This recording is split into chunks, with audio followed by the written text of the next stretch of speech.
Assalamualaikum warahmatullahi wabarakatuh. Perkenalkan, nama saya Dima Fajar Adeus Kusuma Ramadan. Saya dari kelas B, NPM 171000207, kelas Hukum Asuransi. Pada hari ini saya akan menjelaskan mengenai perlindungan hukum terhadap nasabah asuransi jiwa.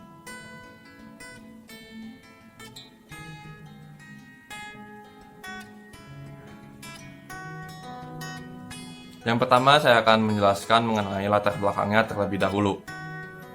Tata pergaulan masyarakat, khususnya masyarakat modern seperti sekarang ini, membutuhkan suatu institusi atau lembaga yang bersedia mengambil alih risiko-risiko masyarakat, baik risiko individual maupun risiko kelompok.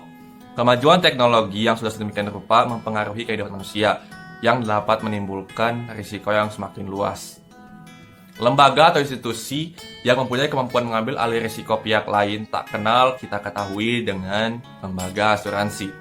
Dalam masyarakat modern seperti sekarang ini, perusahaan asuransi mempunyai peranan dan jangkauan yang sangat luas karena perusahaan asuransi tersebut mempunyai jangkauan yang menyangkut kepentingan-kepentingan masyarakat sosial.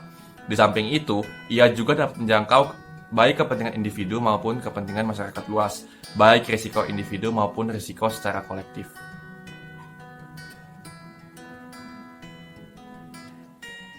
Asuransi atau pertanggungan di dalamnya selalu mengandung pengertian adanya suatu risiko. Risiko yang dimaksud adalah terjadinya ketidakpastian karena masih tergantung pada suatu peristiwa yang belum pasti pula terjadi, atau dalam dunia asuransi biasa kita sebut dengan evenement. Krisis moneter yang melanda hampir di seluruh belahan dunia pada pertengahan tahun 1997 telah memporak-porandakan sendi-sendi perekonomian. Dunia usaha merupakan dunia yang paling menderita merasakan dampak krisis moneter yang saat itu melanda. Negara Indonesia memang tidak sendirian di dalam menghadapi krisis tersebut. Akan tetapi, tidak dapat kita pungkiri bahwa negara kita adalah negara yang paling merasakan dampak dan akibat dari krisis moneter tersebut. Selanjutnya, tidak sedikit dunia usaha yang gulung tikar, sedangkan ada usaha yang masih bertahan akan tetapi masih menderita.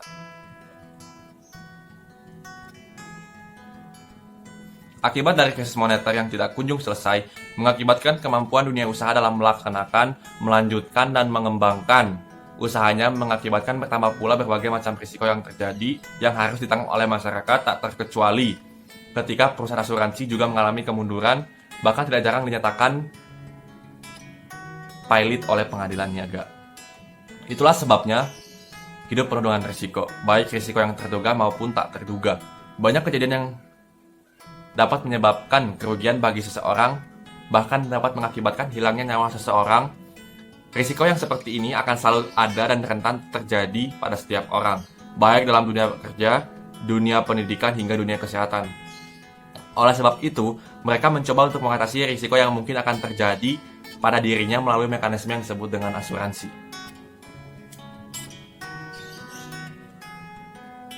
Jaminan perlindungan terhadap risiko dapat dirasakan seseorang apabila seseorang tersebut telah menangguhkan dirinya pada suatu usaha yang bergerak di bidang jasa, yaitu asuransi. Asuransi adalah salah satu produk jasa kerugian yang berkembang di Indonesia. Pelaksanaan dari asuransi itu sendiri adalah dengan melakukan perjanjian di mana seseorang mengikatkan dirinya kepada pihak lain yang menyediakan jasa pertanggungan dengan cara membayar sejumlah uang untuk mendapatkan penggantian berupa premi yang nantinya akan digunakan dalam rangka pengalihan risiko. Di Indonesia, banyak terdapat perusahaan yang bergerak di bidang asuransi. Perusahaan-perusahaan tersebut berlomba-lomba untuk memberikan pelayanan yang terbaik bagi nasabah pemakai jasa asuransi. Tidak heran jika perusahaan asuransi memberikan inovasi baru dalam peluncuran produknya untuk menarik perhatian para nasabah. Inovasi yang dilakukan para penyedia jasa asuransi ini adalah dengan menggabungkan dua keuntungan yang akan diterima nasabah dengan hanya menggunakan satu jenis produk asuransi saja, tetapi tetap mengutamakan pemberian jasa penangguhan risiko. Sengketa penolakan klaim atau pembayaran klaim asuransi sudah sering terjadi di Indonesia dan sangat beragam kasusnya, termasuk dalam halnya klaim asuransi kesehatan atau jiwa yang seringkali ditolak pembayarannya oleh pihak penanggung kepada pihak tertanggung. Salah satu kasus mengenai sengketa klaim asuransi yang akan saya bahas adalah yang terjadi pada perusahaan asuransi jiwa Indonesia yang menolak klaim asuransi dari pihak tertanggung yang pada saat itu telah meninggal dunia. Padahal kenyataannya di dalam polis asuransi atau perjanjian sudah diatur dengan beberapa aturan berupa premi dan risikonya. Tetapi oleh pihak penanggung atau perusahaan asuransi jiwa Indonesia sebaliknya menolak klaim dari pihak tertanggung. Lantas identifikasi masalah dari kasus yang sudah saya jabarkan sebelumnya. Yang pertama, bagaimana perlindungan hukum terhadap nasabah asuransi dalam usaha perasuransian. Yang kedua, upaya hukum apakah yang dapat dilakukan oleh nasabah ketika klaimnya ditolak oleh perusahaan asuransi, khususnya dalam kasus di atas.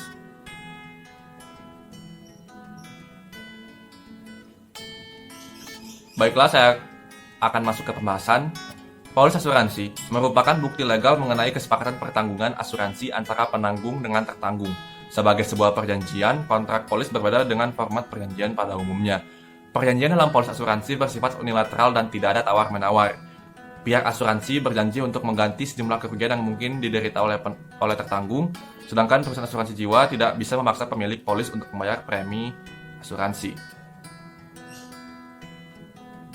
Pemerintah menetapkan standar minimum untuk setiap polis asuransi yang beredar di Indonesia, dan setiap pelaku usaha hanya perlu mengikuti garis-garis besar yang sudah ditetapkan oleh pemerintah. Dan jika ada perbedaan antara perusahaan asuransi yang satu dengan perusahaan asuransi yang lainnya, itu tidak akan membawa dampak yang terlalu signifikan. Maka dari itu, nasabah atau tertanggung haruslah benar-benar membaca isi dari polis asuransi yang diberikan perusahaan asuransi tersebut. Perusahaan asuransi biasanya memberikan jangka waktu untuk membaca isi dari polis asuransi selama 30-45 hari.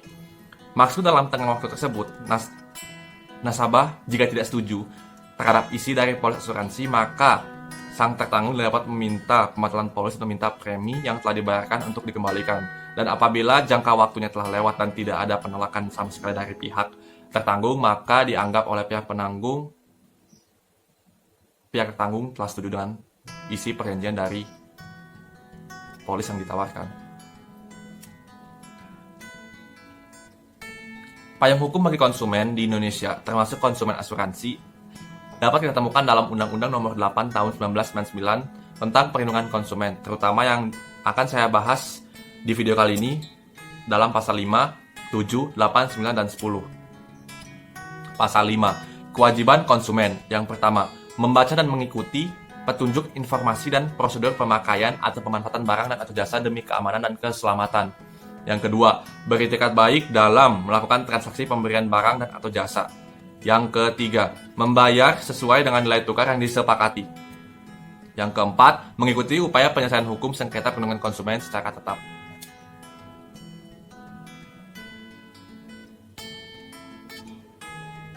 Pasal 7, kewajiban pelaku usaha. Yang pertama, beritikat baik dalam melakukan kegiatan usahanya. Yang kedua, memberikan informasi yang benar, jelas, dan jujur mengenai kondisi dan jaminan barang dan atau jasa, serta memberi penjelasan penggunaan, perbaikan, dan pemeliharaan. Yang ketiga, memperlakukan atau melayani konsumen secara benar dan jujur, serta tidak diskriminatif. Yang keempat, menjamin mutu barang dan atau jasa yang diproduksi dan atau diperdagangkan berdasarkan ketentuan standar mutu barang dan atau jasa yang berlaku. Yang kelima, memberi kesempatan kepada konsumen untuk menguji dan atau mencoba barang dan atau jasa tertentu, serta memberi jaminan dan atau garansi atas barang yang dibuat atau yang diperdagangkan. Yang keenam, memberi kompensasi ganti rugi dan atau penggantian atas kerugian akibat penggunaan, pemakaian, dan pemanfaatan barang atau jasa yang diperdagangkan. Yang ketujuh, memberi kompensasi ganti rugi dan atau penggantian apabila barang dan atau jasa yang diterima atau dimanfaatkan tidak sesuai dengan perjanjian yang telah disepakati.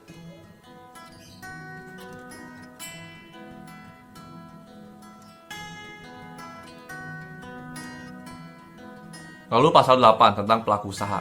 Yang pertama, pelaku usaha dilarang memproduksi dan atau memperdagangkan barang dan atau jasa yang pertama, tidak memenuhi atau tidak sesuai standar yang dipersyaratkan dan ketentuan dalam peraturan perundang-undangan.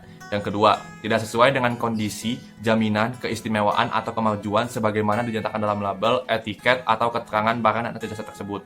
Yang ketiga, tidak sesuai dengan yang dinyatakan dalam label, etiket, keterangan, iklan, atau promosi penjualan barang atau jasa.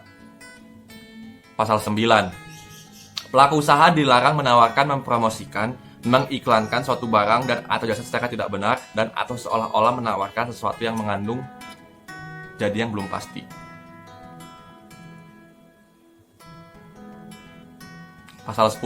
Pelaku usaha dalam menawarkan barang atau jasa yang ditunjukkan untuk diperdagangkan dilarang menawarkan, mempromosikan, mengiklankan atau membuat pernyataan yang tidak benar atau menyesatkan mengenai yang pertama kondisi, yang kedua tanggungan, yang ketiga jaminan, yang keempat ganti rugi atas satu barang atau jasa haknya.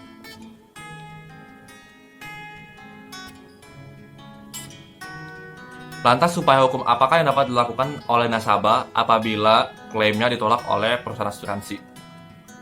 Setiap perjanjian, seperti yang kita ketahui, memiliki risiko untuk menimbulkan sengketa apabila syarat-syarat perjanjian tidak terpenuhi.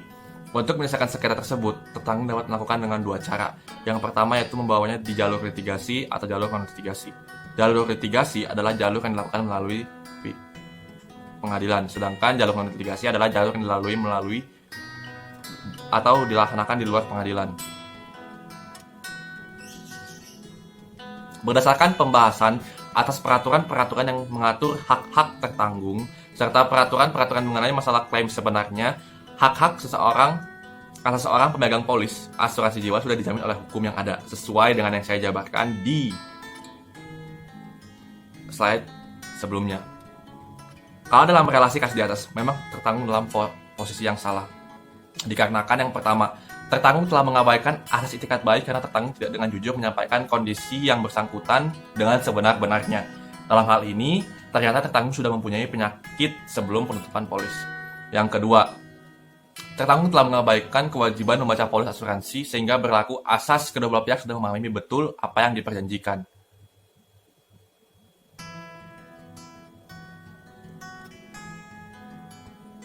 Tetapi di pihak penanggung juga dapat dipersalahkan karena tidak serta-merta dapat begitu saja melepaskan tanggung jawabnya, dikarenakan yang pertama, pihak tertanggung dapat dikenakan sanksi pula sesuai dengan Undang-Undang Perlindungan Konsumen Nomor 8 Tahun 1999 Pasal 7 Ayat 2 tentang kewajiban penanggung untuk memberikan informasi yang benar, jelas dan jujur mengenai kondisi dan jaminan barang dan atau jasa serta memberi penjelasan penggunaan, perbaikan dan pemeliharaan.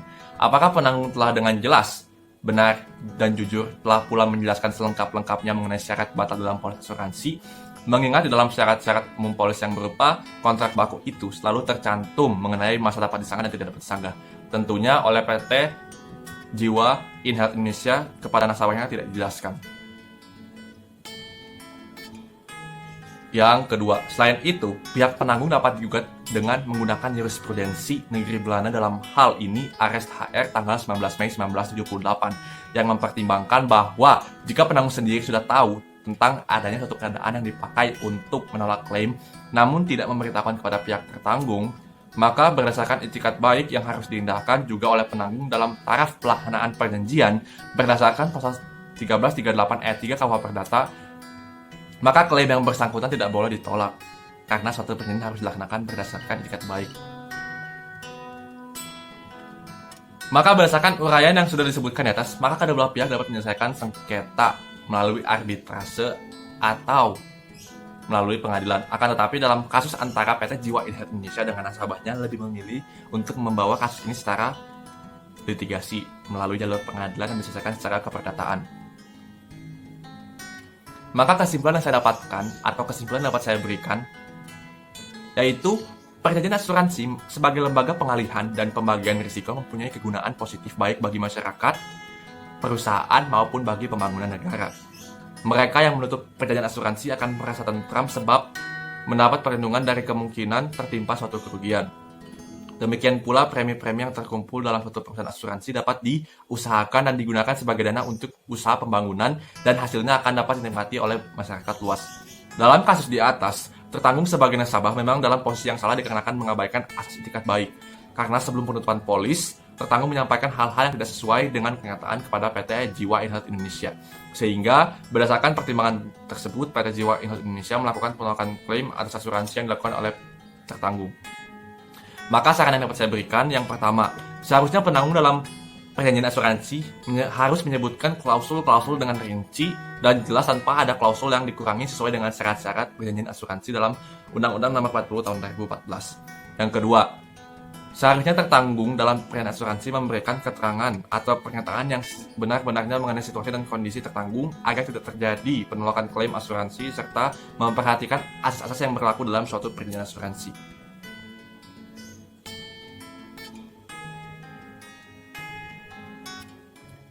Sekian yang dapat saya bahas pada video kali ini. Terima kasih atas perhatiannya. Semoga apa yang saya sampaikan bermanfaat. Assalamualaikum warahmatullahi wabarakatuh.